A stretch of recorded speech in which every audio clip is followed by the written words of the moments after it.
चित्रकूट के गायत्री शक्ति पीठ में जन सामान्य मंच द्वारा लखनऊ के पूर्व डीआईजी जुगल किशोर शर्मा की अध्यक्षता में अधिवेशन और कार्यकर्ता सम्मेलन का महत्वपूर्ण आयोजन किया गया। इस आयोजन में डॉक्टर स्मिता त्रिपाठी, राष्ट्रीय सचिव जीवकांत झा, दिनेश सिंह LLM, रक्षक मोर्चा के अमित दुबे, ध्यानेंद्र शर्मा सहित कई प्रमुख व्यक्तियों ने हिस्सा लिया। कार्यक्रम के दौरान सर BN राव के बारे में जानकारी पुस्तकों में डालने की चर्चा भी की गई। सर BN राव संविधान के वास्तविक शिल्पकार थे। कार्यक्रम में सर BN राव की पुस्तक का भी विमोचन किया गया।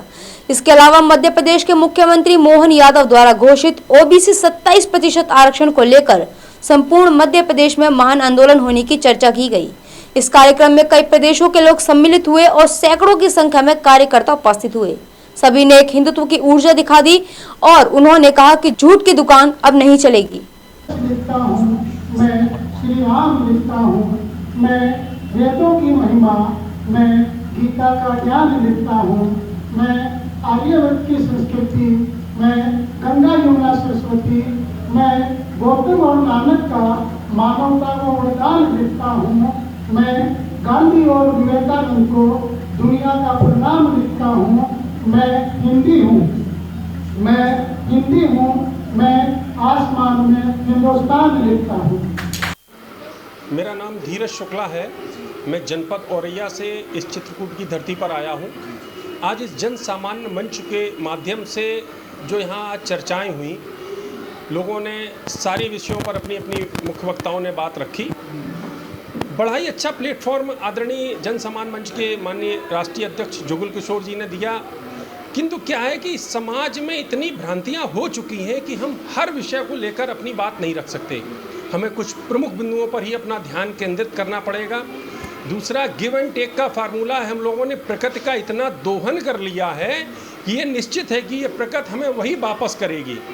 हमारे शास्त्रों में भी कहा गया है कि माँ और गौ माता ये दो हैं जो कि बच्चों को पालने के लिए हैं। निश्चित मानिए कि वेद लक्षणा गौ माता का जब तक हम लोग सम्मान नहीं करेंगे, इस धन के अभाव में या व्यवस्था के अभाव में उसकी शिक्षा नहीं रुकनी चाहिए। उसका स्वास्थ्य के लिए उसको जो जो ज़रूरत है उसे मिलनी चाहिए।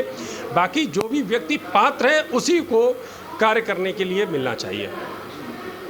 कुल मिलाकर के जो आप कहना चाह रहे हैं, इसका मतलब ये है कि आर्थिक आधार पर सुविधा मिलनी चाहिए। बिल्कुल बिल्कुल, जात विशेष को नहीं मिलना चाहिए, क्योंकि कुछ जात विशेष के चक्कर में क्या है कि जो वास्तविकता में आरक्षण पा चुके हैं वो और से और ऊपर बढ़ते जा रहे हैं। निश्चित रूप से जाता है कि नेता का बेटा नेता ही बनता चला जा रहा है। जब वही हमेशा रहेगा तो हम लोग प्रजा ही बने रहेंगे क्या? अभी देखने में आता है कि जातिगत कई लोग ऐसे हैं जो IAS IPS रहे, मंत्री रहे, लेकिन वो भी आरक्षण का लाभ ले रहे हैं। तो कहीं ना कहीं जो दलितों का, पिछड़ों का जो अधिकार छीन रहे हैं, तो किसका योगदान है? मेरी बात मानिए कि मैं ये कहता हूँ कि वही लोग अपनी जाति का सबसे ज़्यादा नुकसान कर रहे हैं। हम लोगों को जाति के रूप में बांटकर और हमेशा वो सत्ता का लाभ ले रहे हैं, ये जो कि बहुत गलत है। बताने की आवश्यकता नहीं है, काम करने की आवश्यकता है।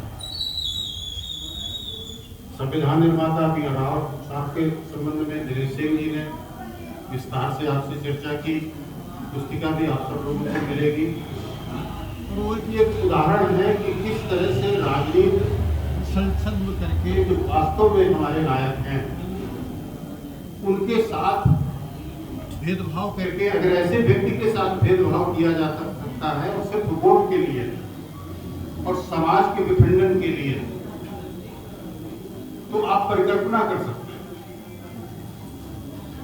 ये जो समय है ये तीसरी क्रांति का समय है, क्योंकि हमारी जो राजनीति है, चाहे जो भी पार्टियां हों, सब एक ही रंग में रंग चुकी हैं। नारे उनके अलग हैं, झंडे अलग हैं, रंग अलग है उनका, पार्टी का नाम अलग हो सकता है, लेकिन काम सबका है। चित्रकूट में ये हमारा 5वां अधिवेशन था और यहाँ पे उत्तर प्रदेश, मध्य प्रदेश, दिल्ली, हरियाणा, कई राज्य के जो हमारे जन सामान्य मंच से जुड़े हुए प्रतिनिधि थे उन्होंने भाग लिया। जन सामान्य मंच का जो उद्देश्य है उस उद्देश्य पे चर्चा हुई। आगे संगठन का विस्तार कैसे हो, अगला कार्यक्रम कहाँ हो, इन सभी विषयों पे बृहद चर्चा हुई। आगे पदाधिकारियों का चयन और सभी विषयों को सामाजिक स्तर पर कैसे उठाया जाए, इन विषय वस्तुओं को लेकर के आज का जो कार्यक्रम था वो बहुत ही सफल कार्यक्रम रहा। आशा है आगे इससे और बेहतर कार्यक्रम का आयोजन जन सामान्य मंच के द्वारा किया जाएगा। अच्छा, अभी किन किन जिलों में आपकी कार्यकारिणी की हो चुकी है? उत्तर प्रदेश के लगभग सभी जनपदों में कार्यकारिणी का निर्माण का कार्य शुरू हो चुका है। और चूंकि जैसा आप जानते हैं कि ये 8 जून को दिल्ली के कॉन्स्टिट्यूशन क्लब से जन सामान्य मंच को शुरुआत किया गया है और जन सामान्य मंच के साथ में उत्तर प्रदेश, मध्य प्रदेश, दिल्ली, हरियाणा, उत्तराखंड, छत्तीसगढ़, इनके बहुत सारे संगठन जो पहले से काम कर रहे हैं वो सब एसोसिएट हुए हैं। जन सामान्य मंच एक अम्ब्रेला फॉर्म है जिसमें अन्य संगठनों को पूरी तरह से भागीदारी दी जा रही है ताकि हम ही संस्कृति के बजाय भी संस्कृति में जा सकें, एक दूसरे का साथ दे करके काम करें, क्योंकि सभी संस्था का काम तो अंत में समाज का उत्थान ही है ना। तो मिलजुल करके काम को आगे बढ़ाएं। उसमें जन सामान्य मंच सरकार की बात सरकार से, समाज की बात समाज से करेगी। इस ध्येय के साथ हमारा कार्य चल रहा है। मुख्य उद्देश्य को संगठन भारतीय दर्शन, आध्यात्म एवं पर्यावरण इसका मुख्य विषय है। इसमें धर्म सत्ता, समाज सत्ता, राजनीति सत्ता और अर्थ सत्ता के अंदर में आई हुई विकृतियों को खत्म करना दर्शन और विज्ञान के दृष्टिकोण से ये जन सामान्य मंच का मूल उद्देश्य है। इसमें सभी विषय आ जाते हैं। साथ ही भारत में संविधान को लेकर के जिस तरह से नैरेटिव बनाया जा रहा है या बनाया गया था, जैसे संविधान निर्माता अंबेडकर साहब को पूरा देश पढ़ता है बताया जा रहा है, जबकि मूल मसौदा को तैयार करने में सर BN राव का रोल था। तो बहुत सारे महापुरुष जो दब गए और भारत के कुछ तथाकथित राजनेता जिस तरह से अपनी व्यक्तिगत स्वार्थ के लिए भारत के राज्य की जो नीति होनी चाहिए उस नीति को उसके स्वभाव से बनाने के बजाय निज स्वार्थ को लेकर विदेशी कंपनियों का सहयोग से यहाँ जिस तरीके से व्यवस्था बनाई उसको पूरी तरह से खंडित करेंगे। ऐसे धर्म सत्ता के भी लोगों के साथ करेंगे कि भारत की जो अपना आध्यात्मिक सोर्स है, वो जो साधना पद्धति है, उसे खत्म करने की जो साजिश की जा रही है उस पर भी चोट करेंगे। ये सब जन सामान्य मंच का काम। मैं यहाँ पर प्रस्तुत जितने भी लोग हमारे उपस्थित हैं सभी को डॉक्टर कहकर यहाँ पर संबोधन करना चाहूँगा। डॉक्टर इसलिए नहीं कि यहाँ पर उन्होंने कोई डिग्री की हुई है, मैं इसलिए उन्हें डॉक्टर कहना चाहूँगा कि जो लोग अभी हिंदुस्तान में लगा हुआ है उसका कहीं ना कहीं इलाज करने की जो शुरुआत की है, उसमें कुछ लोग हो सकता है सर्जरी में मास्टर हो, कुछ लोग मेडिसिन में मास्टर हो, कुछ लोग आयुर्वेद में मास्टर हो। इन लोगों ने शुरुआत की जन सामान्य मंच ने जिस तरह जो ताकत देने का काम कर रहे हैं, जो संगठन हमारे बिखरे हुए थे, रही जहाँ तक ग्वालियर की बात, ग्वालियर में परिस्थितियाँ कुछ और है। हमारे मध्य प्रदेश की परिस्थितियाँ जो बिगड़ रही है, देश की परिस्थितियाँ बिगड़ रही है, जिसमें सीधी लगाई जा रही थी, जिस कारण क्या थे वो भी मैं सामने आपके बोलना चाहूँगा। एक बहुत पुरानी बात है, आप लोगों को शायद बहुत पुरानी बात है, याद तो नहीं होगा, पुरातन में आपने कहीं पढ़ी। हमारे देश में एक बौद्धिस्ट काल आया जब सारे देश के जितने भी मौर्य काल के बाद जो आए उन सभी राजाओं को बौद्धों में बदल दिया गया। हिंदुत्व का यहाँ से खात्मा होना शुरू हुआ। एक ऐसा काल आया जब हिंदुत्व सारे के सारे जो हमारे मंदिर थे वो मठों में परिवर्तित किए जाने लगे और बौद्धिस्टों ने इस देश पर कब्जा करना शुरू किया। जब बौद्धिस्ट इस देश पर कब्जा कर रहे थे, जैसा कि हमारे पूर्व वक्ता ने बताया कि तब जाकर आदि शंकराचार्य ने पुष्यमित्र शुंग नामक एक सेनापति जो कि चाणक्य के 2 पीढ़ी बाद जो पैदा हुए, वो यहाँ पर राज्य कर रहे थे, वो पैदा हुए और उन्होंने अपने राजा को मारकर, जो मौर्य राजा थे, उनकी हत्या करके आदि शंकराचार्य के साथ मिलकर सेनापति थे उनके, पूरे देश में हिंदुओं को जगाया और 25 लाख उन्होंने बौद्धिस्ट मारे और साथ में उन्होंने यहाँ पर प्रत्येक बौद्धिस्ट की जो मारने पर 1 लाख स्वर्ण मुद्रा का इनाम। ये इसलिए नहीं था कि उन्हें हिंसा फैलानी थी, ये इसलिए था कि हिंदुत्व की रक्षा के लिए कहीं ना कहीं किसी ना किसी को सामने आना पड़ेगा। हमारे अभी ग्वालियर में एक घटना और हुई, मूर्ति की घटना तो हो गई, इसके बाद में एक घटना और हुई 17 मई को हमारे यहाँ हिंदुस्तान का सबसे बड़ा धर्मांतरण हुआ, जो कि 25,000 लोगों का था। मुसलमान नामक हमारे यहाँ तहसील है, जिसमें 25,000 लोगों का धर्मांतरण कराया गया।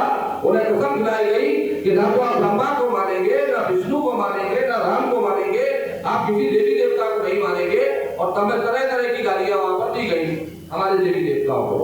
तो हमारा संघर्ष मात्र इसलिए नहीं है कि मूर्ति नहीं करने देना है, ना ही हमारा कोई झगड़ा डॉक्टर अम्बेडकर से था। हमारा झगड़ा तो अम्बेडकर वास्ते है, वो नीली तौलिया वालों से था, जो कि ये दिखाने की कोशिश कर रहे थे कि हिंदुओं का खून अब ठंडा हो चुका है।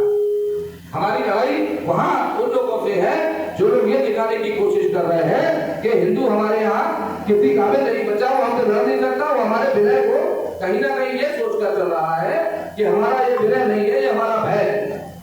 तो इसी को लेकर हम लोगों ने रक्षक मोर्चा नामक एक संगठन चलाया। माननीय झा साहब से हमारी चर्चा हुई और हम जन सामान्य मंच की जो नीतियां आती, हम उसमें कहीं ना कहीं फिट हो रहे थे। हमने अपने आप को फिट करने का प्रयास किया।